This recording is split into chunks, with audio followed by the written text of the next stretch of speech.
Welcome to another edition of The Best of the Apocalypse. This is Hardly Any Good, coming to you from the quarantine state of my bedroom. For here on out, I will try to get other people to come on podcast remotely, but as for now, I am stuck talking to myself. For our first topic, we'll talk about what's on everybody's mind, and that being the self-quarantine that we are all under. Most of us are under. There are still very essential jobs out there, such as postmen and grocery workers and gas station workers and doctors and nurses and all those things. But as nothing essential, I am stuck at home. I was actually supposed to go to a meeting today, but that I canceled that on myself because I have been experiencing low-grade fever around 100, runny nose, cough, and no voice. Today is the first day that my voice is coming back. Also a very slight headache since Thursday. I've been taking the necessary precautions. I have Tylenol or ibuprofen, acetaminophen, vitamin C, ginger tea, my going to sleep medication, and all sorts of wonderful things. But yeah, it is a little scary. As a prep, I watched Contagion this morning. I could not sleep all night because I've been in quarantine for 4 days now. Officially, it started today. Officially, today is my first day of quarantine. But I've really been shut in the house since Thursday. I did make a trip out to the market on Sunday to get food to stock up for the next 2 weeks till I get paid again. So I should be good.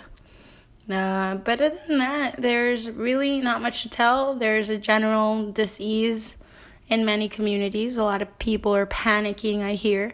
But when I went to my supermarket, it was all packed. Everything was stocked, meats. The only thing that was gone was toilet paper. But I just think that's just like plain idiocy. I think anybody that's normal and considerate of anybody else would not let that happen. But I got all my essentials. I got my frozen foods. I didn't get much canned food. They didn't have much canned food. But my local, international or, Middle Eastern guy, he has a corner store that's 1 block away. So they still have tuna and canned goods and things like that. So I might go tomorrow and pick some up. Or not. Just wait till next month, It's not like food's gonna completely stop. If it does, then we'll be screwed. But for right now, everything's pretty good. The government's shit. Politics are shit. My relationships are shit. My feelings of an attentive parent are shit. So everything's pretty much shit. But regardless, I'm still alive and in pretty good health, even though I'm a little under the weather. And I'm doing my podcast just to keep me sane. I know. I don't know. Let's see what else. Quarantine in the life of Sarah, I'll call it. Oh, that's not my name. I'll edit that out. Quarantining in the life. Hardly quarantined. That'll be it. I'll just call it hardly quarantined. And so let's see. What did I do Thursday? Thursday, I got really mad because I was starting to get sick and I was just angry at life. So I kind of fell asleep and just didn't wake up till Friday. Friday, I didn't do much.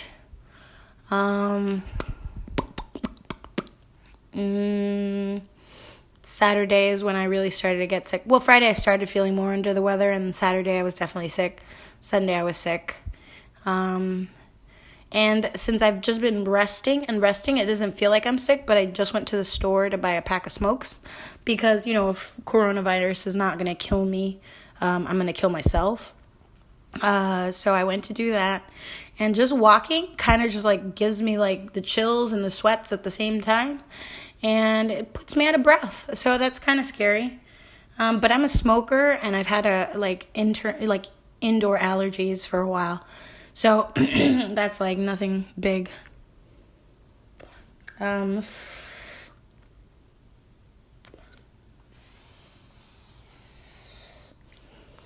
see. I saw a friend on Thursday as well, and I was asymptomatic at that point, so I don't know if he contracted it, but he was the only person that I saw. Other than that, I've been working on my writing. Poetry is slow going. It's really slow going. I have no real muse in my life right now. And there is no excitement since you can't really go out and do anything. As of tomorrow, all the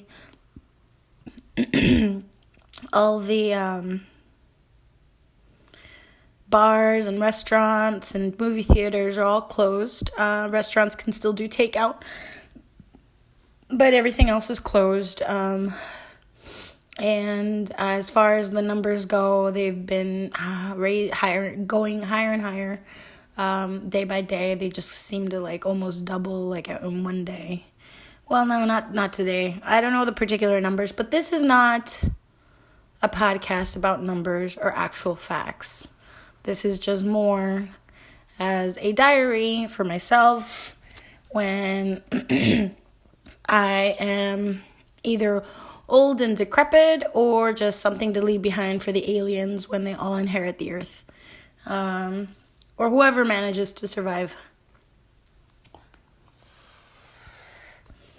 Because even though I love my family and I love my life, this is just kind of like a blessing in disguise. Like, consider how much the pollution's gone down, how much of, social dissent and anarchy is coming around, and it just seems like a good thing. Like, one of the little posts that I've seen is like, this is how easy it would be to cripple an economy if we all decided that it was worth it, that a certain thing was worth it.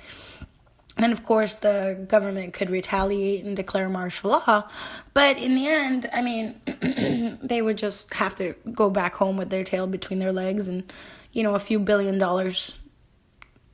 poorer, which is fine for the rest of us. And I don't want to talk about numbers, but they did inject some money into the economy, into the stock. And it was substantial, and it made me really sad to see that money go to waste because it was just gone. Somebody made that money. So the government put it in. I think that's what they call inflation, no? When they just create money out of nothing. So, they created money out of nothing, and that money went somewhere. Somebody in 15 minutes snatched it up and said, hey, these are my winnings. So somebody that was playing the stock market that day really did good and is feeling really happy right now. But of course, we won't ever hear about that because that's insider trading and some other shit. But, so I have a conspiracy theory. My conspiracy theory is that the climate crisis as it is, with the impending doom and the point of no return that we've already crossed, I think this virus, it's said to, they don't know too much about the after effects, but it has said that, I heard somewhere that, from somebody, that it does decrease your lung capacity after you've had the sickness. So if that's the case, just take, like a billion people or a few billion people and, decrease their lung capacity by 25%. It's going to be a lot less air we need. And then everybody's in quarantine, so that's a whole lot less of the, pollution. So I wonder what a lot of these climate people are thinking, if this is like a good thing for the environment or not. Because, we're like, my father said one time, he's like, The world's not going to end. The world's going to still be here. The world's going to go on without us. We just won't be here. So the world's not ending. We're just going through something that some of us may or may not survive, which is really sad. But in the end, it's just what it is. And I think the state of shock that people are in are just more ways to deal with the grief that they may or may not have to bear. The panic buying and all this other shit. Like, I panic bought a printer because I didn't have a printer and I needed to print out some papers. I don't know. I panic bought a printer. Like, it was just no, it wasn't a panic buy. It was just a whim buy. I think it was like normal. Oh, I need a printer. It was only $35, so I bought a printer, and I just watched a movie, Little Women, which is a book by something, Lauren something. No, I don't know her name. I can't pretend, but it's a book, and it's supposed to be a good book. And I watched the movie, and all it made me want to do is write a book. And so I call my friend up. And I ask him what I should write a book about. And we got to talking. And he very crudely said, well, Anne Frank wasn't the only one stuck in an attic, but we still read her book.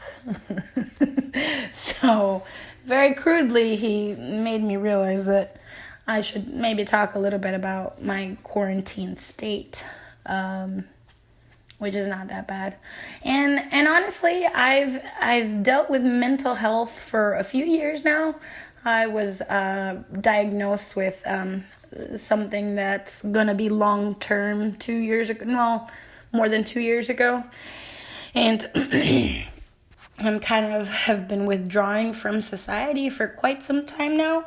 So it's not really a huge deal to me. I mean, I went out around the end of, what are we in? We're in March. February. Yeah, we were at the end of February. I went out, and I couldn't bring myself to make eye contact with people. I couldn't remember people's names. I mean, it didn't help that I wasn't in a completely, default state, but I just was the most awkward person on the face of the planet, or it felt like that. But I'm starting to get the feeling that that's everybody's feeling. And I hate to say this, but I tempted fate, and I kind of wanted a pandemic. I wrote about a pandemic a few times. So I've written a short story about, people just, it was metaphorical. It was, basically the premise of the story was this girl wakes up. She's kind of recluse, and she wakes up and everybody's kind of just turned to ash. Not ash like puddles or piles, but like they're all still like statues, like a volcanic eruption that you touch them and they sort of disappear or disintegrate. But if you don't touch them, they just look like statues. So everybody's basically turned into like this, they still look like humans. It's just they will turn into ash if you touch them. So she has to go around figuring out how to keep the lights on, how to grow her own food. And I read through it after because when you're in the moment of a book, it's very, you're just like, what else can I do? What is this? What else would a superhero do? You're very much into it. And when I went back and read it, it was just so stupid because she was doing so much, and nobody could ever do so much. But then again, given enough resources, the whole premise of my thinking was, given enough resources and enough time, you could pretty much do anything. So what if she did go to the water power plant and make sure it stayed on so she had running clean water? The water plant. What if she did make a huge warehouse? I mean, even though, like, it would take a lot of electricity to run a huge greenhouse, what if she managed it? Given enough time and enough resources, you could do anything. Another thing she did is she broke into the U.S. Mint and stole all the plates. She went to the best museums and took all the paintings. Shit like that. It's like, what else would you do if you were the last person on earth and nobody was bothering you, and you could steal the best car, or borrow? She would call it borrowing. She was always borrowing things. So you could borrow the best things and just have, like, run amok. It was a fun story. I called her Patient Zero. So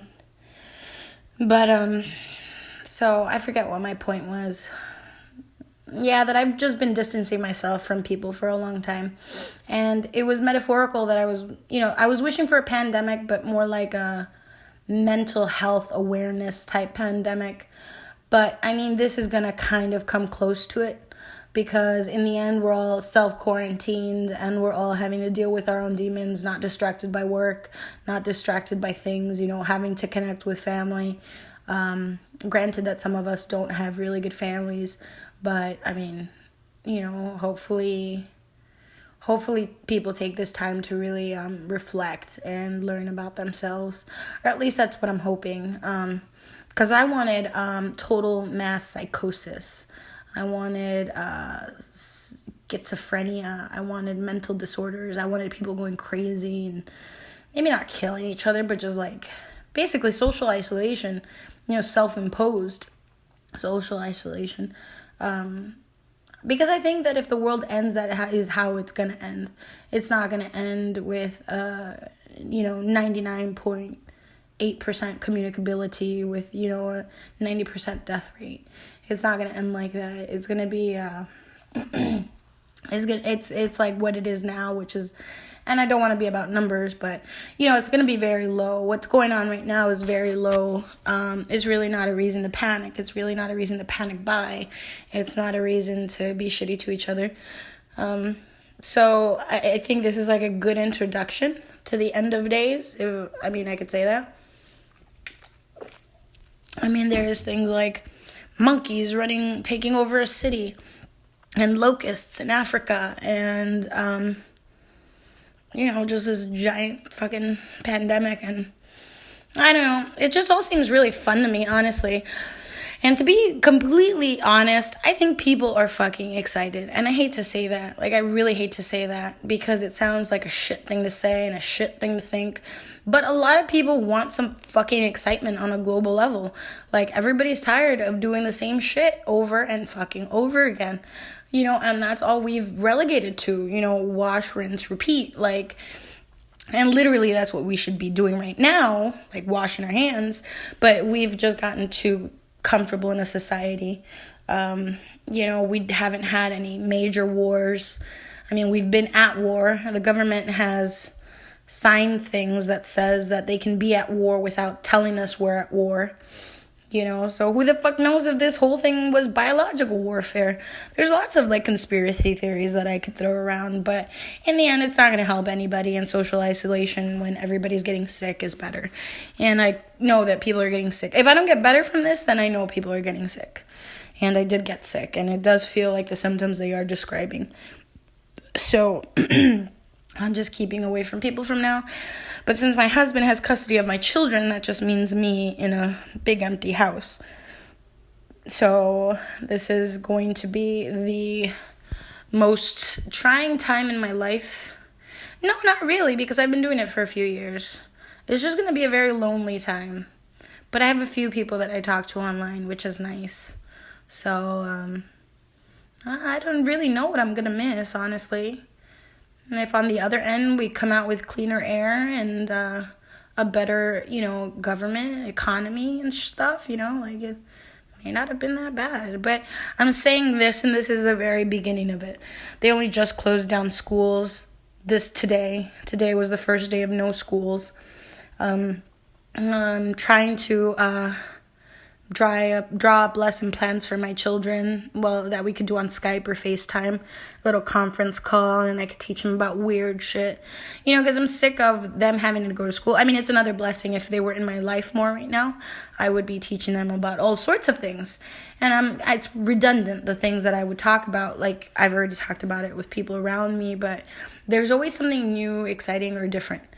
Maybe not when we're all stuck in the house, but there's a lot of cool things we could be teaching, things that are interesting, things that help out more than sediment. And, that's the last thing I talked to my kid about. It was just like, they were talking about, in geology class or whatever the fuck, socials, earth science, I don't fucking know. Anyway, I have to draw up a lesson plan on how to teach them and how to teach them the shit I want to teach them. Which is really exciting. That's probably the most exciting thing I'm going to endeavor to do the next 2 weeks, if not longer. They've closed schools for 2 weeks. Other major areas for...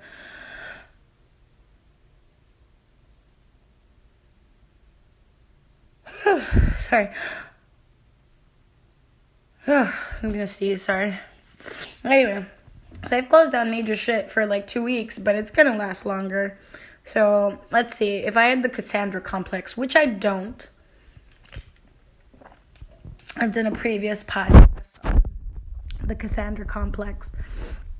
But if I had the Cassandra Complex, I would give it an estimated, let's see, we're March 17th now. It is 1:20 in the morning on March 17th. And I estimate I'll give it June 15th. April, May. No, I would say, March, April, May 30th. And if we're not in the clear by May 30th, to resume March, April. I don't know. God, that's a hard thing to do. You really couldn't say. It all depends how high our numbers get within the next 2 weeks. Let's hope the shutdown of everything has prevented things from, spreading, and we can go back to. That's the problem. Even if we do go back and we find the people that had this, that doesn't stop the infection. Although we can signal out those people. But then those people that did have it might still be communicable, from what I understand, from 2 weeks to 6 weeks after that, depending on how bad the symptoms had gotten. So it's kind of, we're fucked. So we're fucked for a few months. We're fucked till summer, basically. So spring is just going to be sad. Well, no, actually spring's going to be great because there's going to be lots of people taking walks. Lots of people taking walks and going outdoors where they can keep 6 feet from each other, Another awesome thing is that if the world was ending, and if the world was ending, I very, very appropriately named my podcast The Best of the Apocalypse. So I'm super proud of that, and I did that back in March of last year. So 1 year ago, about this time, I decided to start a podcast. It was a mock cast. So this is maybe my second actual podcast where I'm actually talking about something. But I don't know, I might splice this up and just, mix it around, see what happens. But this is kind of my second serious podcast. But I've had a bunch of mock casts, just making fun of them and, just making my thing.